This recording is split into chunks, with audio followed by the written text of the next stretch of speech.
এই হাটেই কেউ মনের পর মন গরুর মাংস রান্না করেন। হাটবারে মানুষের ভিড় জমে তাদের দোকানে। কেউ খেতে আসে, কেউ ভিডিও করতে আসে, কেউ দূর থেকে শুধু নাম শুনে চলে আসে। কড়াই থেকে মাংস শেষ হয়, আবার নতুন মাংস ওঠে। কিন্তু এই একই হাটে কয়েকটা দোকান পার হলেই বসে আছেন আরেকজন মাংস বিক্রেতা।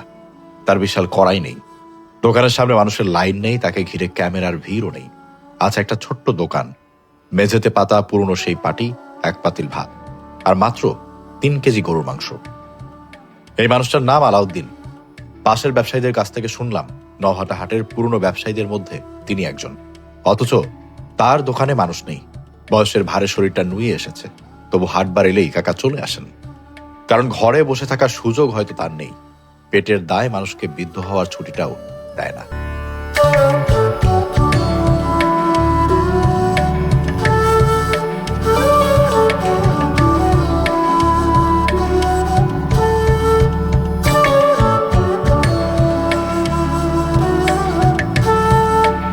আসসালামু আলাইকুম, আশা করছি সবাই অনেক ভালো আছেন এবং শুভ সকাল ফ্রম রাজশাহী। তো আমাদের উদ্দেশ্য হচ্ছে নওহাটা। আমরা চেষ্টা করছি একটা সিএনজি নিয়ে একটু দ্রুত যাওয়ার। নওহাটা আমি মনে হয় 1 বছর আগে একবার গিয়েছিলাম। তো আমার এখন মনেও নাই যে কোন দিক দিয়ে যেতে হয়, কিভাবে কি। ভাই কতক্ষণ লাগবে? Around 15 minute. আচ্ছা, তাহলে খুব বেশি সময় না। আর এখানে আমার সাথে যিনি আছেন, ইনি হচ্ছে রাজশাহীর ফুড ব্লগিং এর ব্র্যান্ড অ্যাম্বাসেডর। মানে একে ব্র্যান্ড অ্যাম্বাসেডর আমি কেন বলতেছি, কারণ হচ্ছে এতবার ইনি আসছে। ইভেন এই যে আমরা এখন রাজশাহীতে, আপনি 5 দিন আগের পেজে যান, দেখবেন সব রাজশাহীর ভিডিও। এই রাস্তার উপরে ছাগল বেচা কিনা হয়ে গেল? ভালো তো, বাজারেও যাওয়া লাগে নাই। ও আজকে হাটবার তো, মানে হাট ওইদিকে কুলাতে পারেনি, দোকান এদিকেও চলে আসছে ব্রিজের উপরে। রাজশাহী নওহাটার হাটে ঢুকেই কেন যেন আমার নিজের গ্রামের হাটগুলোর কথা মনে পড়ে যায়। এই হাটে এমন একটা পরিচিত গন্ধ আছে, যেমন কাঁচা সবজির গন্ধ, মাটির গন্ধ, মিষ্টির দোকান থেকে আসা মিষ্টি মিষ্টি সুগন্ধ, আর কোনো এক কোণ থেকে ভেসে আসা রান্না করা মাংসের গন্ধ। এখন বড় বড় সুপার শপ হয়েছে, এসি মার্কেট আছে, মোবাইল ফোনে বাজারটা ঘরে চলে আসছে। কিন্তু গ্রামের হাটের এই চাটাই পাতা সবজির দোকানটা কিন্তু এখনো বদলায়নি। একজন মানুষ কয়েকটা বেগুন নিয়ে বসে আছে, কেউ লাউ কিনেছেন, কেউ মরিচ, কেউ নিজের জমির শাক। কত ছোট ছোট সংসারের হিসাব যে এই হাটেই সাজানো থাকে তা আমাদের জানা নেই। তারপরে এই মিষ্টির দোকানগুলো, ছোটবেলায় হাটে গেলে এই জায়গাটা এসে চোখ আটকে যেত। কাচের বাক্সের মধ্যে মিষ্টি, দই, জিলাপি। বাবার হাত ধরে হাটে যাওয়া প্রজন্মের কাছে এগুলো শুধু খাবার না, এগুলো স্মৃতি। বয়স বেড়ে গেলে মানুষ অদ্ভুত ভাবে বুঝতে পারে, ছোটবেলায় যে জায়গা থেকে আমরা বাড়ি ফিরতে চাইতাম না, বড় হয়ে সেই জায়গাতে একবার ফিরে যাওয়ার জন্য মনটা যেন কেমন করে ওঠে। কাকা দই নিয়ে বসছে। কেমন দাম এগুলো? ছোট কোনটা কত? ছোটগুলা 130, বড়গুলা 220, 200 টাকা। বড় হাড়ি 220, বড় বাড়ি না, ওই দিন 160 না কত হয়ে গেল। আর ছোট হাড়ি 130। তো আমরা একটা দই নিচ্ছি, ছোট দই। না, নাই। ও ছোটটা নাই? হ্যাঁ, তাহলে ছোটটা শেষ হয়ে গেল। বড়টা 2 জন মিলে শেষ করতে পারবো না, কাকা সহ 3 জন মিলে খাইয়ে শেষ করা যাবে আর কি। আর টক মিষ্টি ভালো ভাই, একদম মিষ্টি হলে ভালো লাগে না। হালকা টক মিষ্টি যেটা, ওইটাই মজা লাগে। হ্যাঁ, টক মিষ্টি যেটা, ওইটাই দেন। এ পাশে এত বড় বড় দই রেখে আপনি এই ছোট দই খাচ্ছেন। এই যে আমাদের সাথে খাইতে হবে, দাঁড়ান, আমরা পারবো না তো।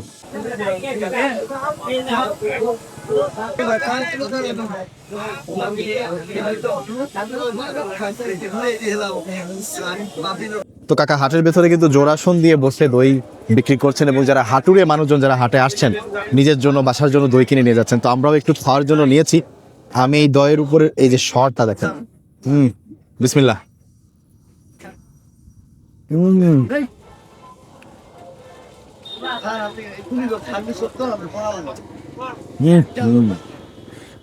দইটা হালকা টক মিষ্টি, দারুণ খেতে। স্পেশালি এই শরের অংশ যখনই মুখে দিচ্ছি, ওয়াও।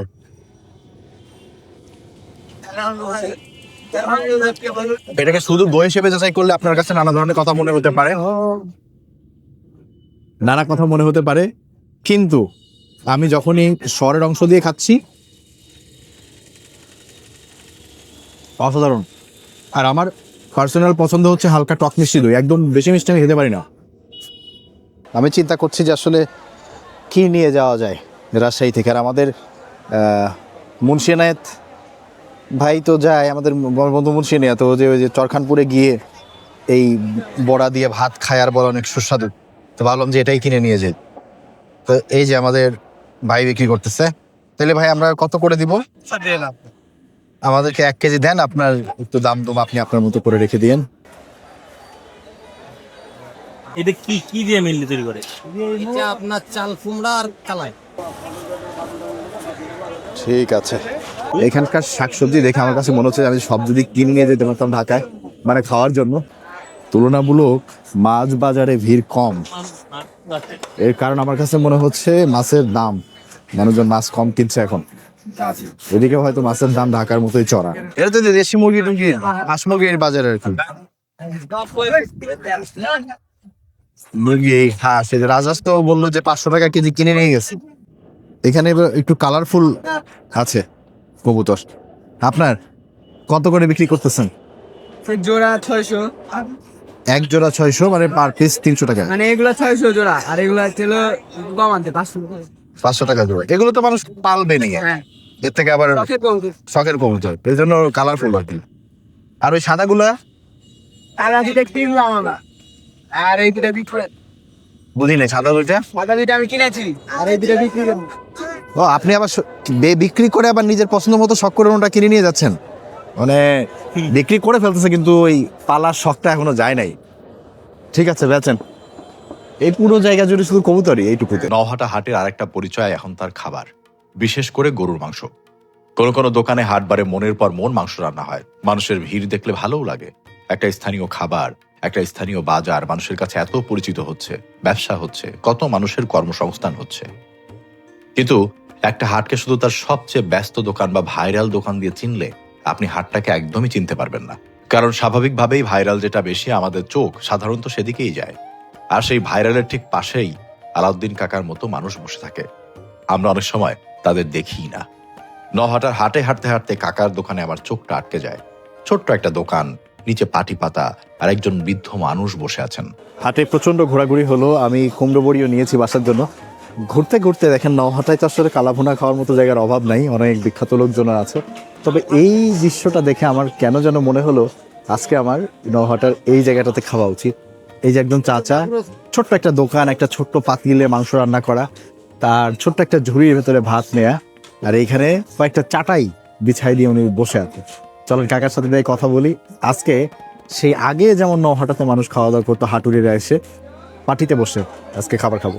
প্রথম দেখায় দোকানটাকে খুবই সাধারণ মনে হবে, সাজসজ্জা নেই, টেবিল চেয়ারও নেই, মাটিতে পাতা আছে পাটি। যে আসবে সেই পাটিতেই বসবে, ভাত খাবে, মাংস খাবে, একদম পুরনো দিনের নওহাটার মতো, কারণ তিনি এখানকার পুরনো ব্যবসায়ীদের একজন। এই যে হচ্ছে কাকা। কাকা বসবো তো এখানে আগে কাকার সাথে। কাকা এটার ভিতরে কি মাংস? দেখি একটু কি রান্না করেছেন আপনি। ও শেষের দিকে দেখি হ্যাঁ, কালাভুনা, কালাভুনা একদম পেঁয়াজ বেশি দেয়া। আমরা তো শেষের দিকে এসে পড়ছি, বাট আমার খাওয়ার মতো তো আছে নাকি? মাংস 3 কেজি নিয়েছি। জোরে বলে কাকা। 3 কেজি মাত্র 3 কেজি 4 কেজি বিক্রি হয়। তাই? হ্যাঁ, এখানে তো অনেকে 100-150 কেজি বিক্রি করে। ধরেন ওদের বড় দোকান, ফুটপাতের দোকান, ছোট দোকান, বেশি কিনে আসতে দিলেন হাটের দিনে আসেন নাকি নর্মাল দিনে আসেন? না, ওর হাটে দিন আসিলে শুধু হাটের দিন। আপনার দোকানে কি নাম? আলাউদ্দিন। আলাউদ্দিনের গরুর মাংসের দোকান। হ্যাঁ, নটার হলো পশ্চিম সাইডে। বলেন যে ফয়সালের দোকানে 2 দোকান আগে। ফয়সালের দোকানের হলো উত্তরপা। কয় দোকান আগে? 3 দোকান পিছে। একমাত্র আপনার দোকানটাই দেখলাম যেখানে এখনো এই পাটি পাতা আছে। হ্যাঁ হ্যাঁ, আপনি বেঞ্চ টেন্স লাগান নাই? কোনো দোকানে অল্প ইনকাম। রান্না কে করে? প্রথম তেল দিই, তেল দিয়ে তেল গরম হয়ে গেলে তার পাশে পেঁয়াজ দিব, পেঁয়াজ দিয়ে লবণ দিব, দেওয়ার পর যখন একটু কষে আসবে তখন আদা রসুন এগুলো দিব, দিয়ে কষালিয়ে গোশ দিয়ে দিব। কোনটা 1 ঘন্টা লাগে। আপনার এই মাংসটা কি কালা ভুনা, লাল ভুনা না ভাজা? ভুনা ভুনা মাংস, লাল ভুনা কালা ভুনা না ডিরেক্ট ভুনা? হ্যাঁ, কথা বল। 120 টাকা খাতের 3 পিস মাংস, 1 প্লেট ভাত। 120 টাকা। তো কাকার নাম যেন কি বললেন?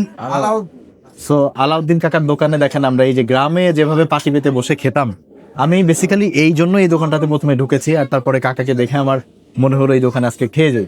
তো পাটিতে জোড়াসন দিয়ে বসেছি, খাবার খাবো ইনশাল্লাহ। আর আমার সামনে আরেকজন খাচ্ছে, এই যে আমাদের আরেক কাকা খাবার খাচ্ছে। কাকা, এই এত ছোট একটা দোকানে আপনি খেতে আসছেন, অন্যান্য ভালো দোকান তো ছিল। আমরা মনে করি কৃষক মানুষ, গ্রামের মানুষ, ওই জন্য এই ছোট দোকানে আমাদের গ্রামের প্রতিবেশী মামা হয়, এই জন্য আমরা প্রতি হাতে এখানে মাল নিয়ে আসি আর এখানে খাই। আপনার খাবার কেমন আসলে? খাবার ভালো। দেখেন, এই পরিবেশটাই আমাকে এই দোকানটাতে টেনে নিয়ে আসছে। এই যে জোর আসন দিয়ে বসে একদম গ্রামীণ পরিবেশে যে তৃপ্তি সহকারে যে কাকা খাবারটা খাচ্ছে, এই জিনিসটা দেখে আমার কাছে মনে হয়েছে যে আমি এখানে চলে আসি। মাংস শেষ নাই, আমরা একদম শেষের দিকেই আসছি। তবে ওনার ঝোলটা একটু অন্যরকম, পেঁয়াজগুলো আস্তে আস্তে আছে, একটু ডিফারেন্ট মনে হচ্ছে। না, যা পেয়েছে আলহামদুলিল্লাহ। কাকার কি শরীর খারাপ নাকি? হ্যাঁ, কি হয়েছে? অসুস্থ নিয়েই আপনি হাটে চলে আসছেন? তারপরেও মানে আসলে শরীর খারাপ থাকলে আপনার মতো আর কি। একটা বয়সের পর মানুষের সকালে ঘুম থেকে উঠে ভাবার কথা, আজ কোথায় একটু হাঁটতে যাব, নাতি নাতনিদের সঙ্গে কতক্ষণ বসবো, দুপুরে খেয়ে একটু ঘুমাবো কি। কিন্তু আমাদের দেশের অসংখ্য মানুষের বৃদ্ধ বয়স এমন নয়, তাদের শরীর বৃদ্ধ হয়, দায়িত্ব বৃদ্ধ হয় না। হাত কাঁপে, পিঠ নুয়ে আসে, হাঁটার গতি কমে যায়, কিন্তু বাজারের ব্যাগের ওজন একদম কমে না, ঘরের খরচ কমে না, পেটের ক্ষুধা কমে না। আলাউদ্দিন কাকারাও অবসান নিতে পারেন। এই হাত হয়তো কয়েক দশক ধরে খাবার পরিবেশন করেছে, কত মানুষ এই হাতের রান্না খেয়ে গেছে তার হিসাব নেই। আর সেই হাতি 3 কেজি মাংস রান্না করে অপেক্ষা করে কখন একজন মানুষ এসে পার্টিতে বসবে, কখন একটা প্লেট বিক্রি হবে। খাবার তো আমি খাবো, কিন্তু এই খাবার হাতে নিয়ে খাবার খাওয়ার অনুভূতির থেকেও আমার অন্য অনেক কিছু মাথার ভিতর বেশি আসতেছে। আমার বাড়ি তো রাজবাড়ী জেলায়, বহরপুর নামে আমাদের এখানে একটা বাজার আছে। তো আমার বাবা তো দিনমজুরি করতেন, তো হাটের দিন ছিল একমাত্র দিন যে সময় বাবার কাছে কোনো কিছু আবদার করা যেত। তো আমি লিটারালি হাটের দিনের জন্য পাগল হয়ে থাকতাম যে কবে হাটবার হবে আর কবে বাবার কাছে বলবো যে এই জিনিসটা একটু কিনে দাও, খাবো, অথবা এই একটা জিনিস আমার লাগবে। তো হাটবার যখন হতো কান্নাকাটি করতাম যে হাটে নিয়ে যেতে হবে, কারণ হাটে গেলেই একমাত্র আমি কিছু খেতে পারবো। আমাদের ওইখানে এরকম কালা ভুনার প্রচলন তো। ওই দোকানে ওই দোকান থেকে দিল, এখন কি আর করবো। তো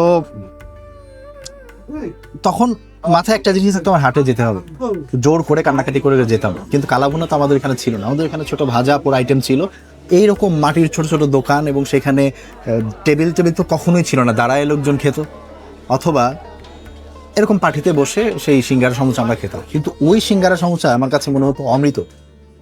সপ্তাহে 2 দিন হাট হতো, 3 দিন পর হয়তো 1 সপ্তাহে একবার সুযোগ পেতাম যাওয়ার, এবং ওই যে 2 টাকা 1 টাকা দাম ছিল তখন বড় বড় সিঙ্গারা, ওই সিঙ্গারা 1 পিস কিনে দিত আব্বু তার পুরো সপ্তাহের বাজারের টাকা থেকে চাপায়। এই অনুভূতিটা আসলে আপনাদেরকে অন্যভাবে বোঝানো সম্ভব না, যারা এক্সপিরিয়েন্স করেছে গ্রামে আমার মতো তারা বুঝতে পারবে। কাকার দোকানটা দেখে আমার লিটারালি আমার সেই 90s যে হাটবারের যে দোকানগুলো ওইগুলোই মনে পড়ছে। পার্থক্য, আমরা এখানে সিঙ্গারা সমুচা খেতাম, এখানে উনি কালাভুনা রেখে করতেছে।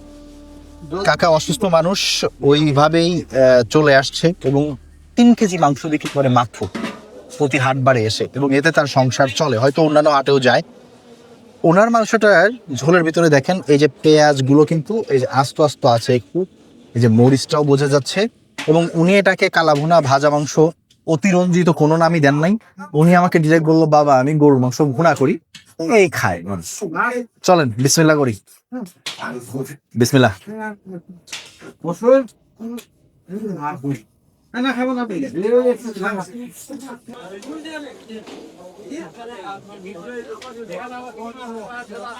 কাকা যে বলছে না যে বাবা কালা ভুনাও না, ভাজা মাংস না, ভুনা, কোন ভুনা বলি? হাতে মাখানো গরুর মাংস খায় না আপনারা? কোরবানির সময় তো বেশিরভাগই খাওয়া হয়। উনি পেঁয়াজ কেটে, মরিচ কেটে, গুঁড়া মশলা আর হালকা বাটা মশলা দিয়ে একদম ওই স্টাইলে রান্না করছে। আমার কাছে মনে হচ্ছে আমি কোরবানির যে মাংসটা হয় না, যে হাতে মাখায় চুলায় বসায় দেয়, ওই টাইপের একটা স্বাদ। এখন এটাকে আপনি যদি তুলনা করতে যান অন্য কোনো দোকানের সাথে এটা মিলবে না। এটা ওনার একদমই আলাদা একটা রেসিপি, এবং পেঁয়াজের মিষ্টি মিষ্টি ভাবটা আছে, ঝালটা তেমন নাই, কিন্তু ওই ফ্লেভারটা পাবেন যে পিওর দেশি গরুর মাংস যখন কোরবানির সময় হাতে মাথায় বানানো হয় ওইরকম একটা ফ্লেভার।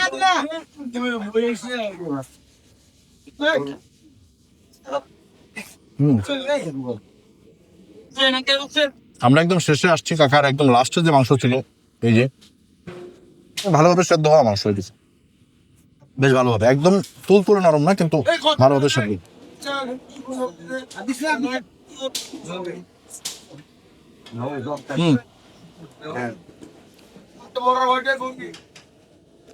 খুবই সাধারণ রান্না, খেতে বেশ ভালো। ছোট্ট দোকান, অসুস্থ অবস্থায় 3 কেজি মাংস নিয়ে এসে বিক্রি করতে হচ্ছে, তার মানে তার আসলেই জরুরি। আর এখন বলবেন যে ভাই হয়তো আপনি এই কারণে বলতেছেন মজা, না, যদি মজা না হইতো আমি হয়তো বলতাম যে ভাই না এভারেস্টিক, বাট জেনুইনলি ওই কোরবানির মাংসের যে মাখানো যে রান্নাটা হয় ওইরকম একটা ফ্লেভার পাচ্ছি, এবং আমার কাছে বেশ ভালোই লেগেছে। পাশের দোকানের মানুষের সঙ্গে কথা বলে শুনলাম আলাউদ্দিন কাকা নাকি এই হাটের সবচেয়ে পুরনো ব্যবসায়ীদের একজন। কথাটা শোনার পর আমি আবার তার দিকে তাকালাম। একজন মানুষ কত বছর ধরে হাটে আসছেন, কত হাটবার দেখেছেন, কত মানুষকে আসতে দেখেছেন, চলে যেতে দেখেছেন। হয়তো যে ছেলেটা একসময় বাবার হাত ধরে তার দোকানে খেতে আসতো, আর সেই ছেলেটাই বাবা হয়ে গেছে। হয়তো হাটের রাস্তা বদলেছে, দোকান বদলেছে, মানুষের খাবারের অভ্যাসটাও হয়তো বদলে গেছে। হাতে হাতে স্মার্টফোন এসেছে, কিছু দোকান ভাইরাল হয়েছে, কিন্তু আলাউদ্দিন কাকার দোকানের পার্টিটা কিন্তু এখনো রয়ে গেছে, আর কাকাও রয়ে গেছেন। শুধু সময়টা তার জন্য একটু কঠিন হয়ে গেছে। বয়সের ছাপ লুকোনোর কোনো উপায় তার নেই। শরীর বলে বিশ্রাম নেন, কিন্তু জীবন বলে আরেকটা হাটে যাই না কেন। আমার সামনে আরো 2 জন কাছে, ওনারা বলছে যে ভাই আপনি বেশি করে যে পেঁয়াজটা দেন, এবং ওই পেঁয়াজ বেশির কারণেই আমরা এখানে আপনার এখানে খেতে আসি। কারণ এখানে ওনার মনে হয় যারা খাচ্ছে এরা বেশিরভাগই রেগুলার কাস্টমার, ফেরতের শেষে খাচ্ছে, এবং দোকানটায় মাংসের পরিমাণে কম থাকে, এবং এখনো এই বিখ্যাত লোকজনের ভিড়ে এরকম দোকানে খুব বেশি মানুষ আসেও। বিক্রি শেষ হলে আমরা এসে খাওয়া দাওয়া করে যাই, এখানে খাই। দোকান দিলে আর ভাত যদি মনে চায় যে খাবো তাহলে দোকানে খাই। মজা, পেঁয়াজ সব দেয়, অন্য মশলাটা কম রাখে, এই জন্য পেটের সমস্যা আসে না, বাসার মতো নিয়ে দেয়। আর ভাবে ভিন্ন রান্না না, এটা খুব ভালো রান্না, খুব ভালো রান্না। এটা হলো আপনার টাটকা মাংস, ভুনা করে, লাল ভুনাও করে না, কালা ভুনাও করে না, টাটকা গোস্তকে লাল ভুনা করে রান্না করে, গ্রামীণ রান্না যাকে বলা হয়। মানুষ তো আপনার ওই নর্মাল হোটেল বলে বসে না, না খালে বুঝতে পারবে না। কাকা নিজেই বলতেছে যে বাবারে আমার বেচা কেনা কম, এই জন্য আমি ডেইলি এখানে আসি না, এই সময় বিক্রি হবে না, তো আমি শুধু সোমবার আর বৃহস্পতিবার আসি আলাউদ্দিন কাকার এই দোকানটা। এটা হচ্ছে এই সিরিয়ালের যে সবচেয়ে বিখ্যাত দোকান, যেটা ফয়সাল ভাইয়ের দোকান, ওই দিক থেকে যদি আপনি তার উল্টা দিকে চলে আসেন, একদম শেষ মাথায় যে দোকানটা, এরপরে আর কোনো কালাভোগার দোকান এই সিরিয়ালে নাই। এখানে একমাত্র এই দোকানই আছে যেখানে কোনো চেয়ার টেবিল নাই, শুধু কয়েকটা পাটি বিছানো থাকে। তো অন্যান্য দিন ওনাকে পাবেন না এসে, কিন্তু আপনারা যদি সোমবার অথবা বৃহস্পতিবারে হাটবারের দিকে আসেন তাহলে কিন্তু আলাউদ্দিন কাকাকে এখানে পাবেন। ওটা আপনাকে দিচ্ছে, ফেরত দিতে হবে না, এক্সট্রা না। ধরেন আমরা যেটা খাইছি আমরা খুশি হয়ে ভাবলাম যে ওইটার দামই 1000 টাকা ছিল, আপনার অন্যভাবে দিন। হ্যাঁ হ্যাঁ কাকা, আসি, ভালো থাকেন, আর দোকান চালায়েন, আগে বন্ধ বন্ধ করে দিয়েন না, যে বেচা কিনা অল্প হচ্ছে বন্ধ করে দিক। 2 হাটের দিন থাকবেনই তো মাস্ট।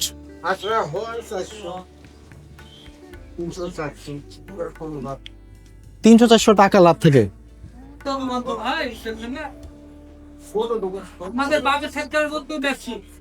উনি, হ্যাঁ তাই আমাদের বাপের সত্তর ব্যবসা বিষয়টা হচ্ছে কি, উনি অতিরিক্ত অমায়িক মানুষ, বিজনেস বড় করার চেষ্টা করে নাই, আমাদের কিছুই না। আমাদের বাপের সত্তর দোকান, আমাদের ছোট দোকান, এরকমই দোকান। আমরা দাম 10-15 কেজি বলতে পুতুল হয় 3-4 কেজি বেচে। বাট বন্ধ করেন না, আমরা আবার আসবো, দেখবো আপনার দোকান কেমন চলতেছে, আর এই ভিডিওটা আসুক, দেখা যাক আল্লাহ কি করে। ঠিক আছে, ওকে কাকা, ভালো থাকেন। আর এই যে টুটুল ভাই কিন্তু বারবার এই লোকটাকে আমার ভালো লাগছে, কারণ এ নিজের দোকানের, আমি ওনার দোকানে ভিডিও করার জন্য আসছিলাম, কিন্তু ওনাকে আমি খুঁজে পাই নাই, কিন্তু উনি একবারও বলেন নাই যে ভাই আমার ভিডিও করেন, ওনারটা করেন না, বারবার বলতেছেন ওনারটা করেন, এবং এটাও বলতেছে যে উনি আমার বাবার সাথে ব্যবসা করতেন। তো উনিও একজন খুব অমায়িক একজন লোক, 2 দোকান পাশাপাশি আছে, ঘুরে দেখবেন। আর এমনও হচ্ছে যে উনি এই যে এই হচ্ছে ওনার কাস্টমার, আলাউদ্দিন কাকার কাস্টমার, কিন্তু ওইখান থেকে টুটুল ভাই এখানে মাংস শেষ দেখে খাওয়াই দিচ্ছে। তো এই যে বন্ধন, এই মিলটা থাকা দরকার আছে, এটাও ভালো লাগছে। ঠিক আছে কাকা, একজনের না থাকলে আর একজন এটাই থাকা উচিত না, পাশাপাশি ব্যবসা করলে এরকমই হওয়া উচিত। খাওয়া শেষ করে যখন উঠছিলাম তখন কেন যেন জায়গাটা ছেড়ে উঠতে ইচ্ছা করছিল না। একটা সাধারণ পাটি, একটা সাধারণ প্লেট ভাত, একটু গরুর মাংস, কিন্তু এই সাধারণ দৃশ্যটার ভেতরে একটা অসাধারণ কঠিন জীবন লুকিয়ে আছে।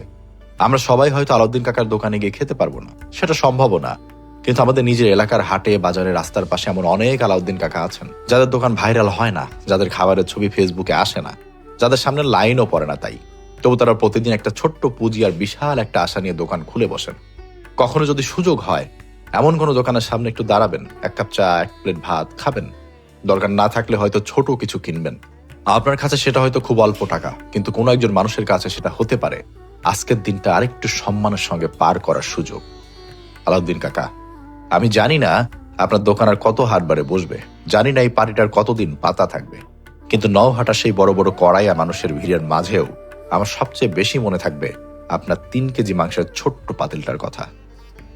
সেখানে একজন বৃদ্ধ মানুষ নিজের আত্মসম্মানটুকু ধরে রেখে বেঁচে থাকার চেষ্টা করেছিলেন, এটা আমি কখনোই ভুলবো না।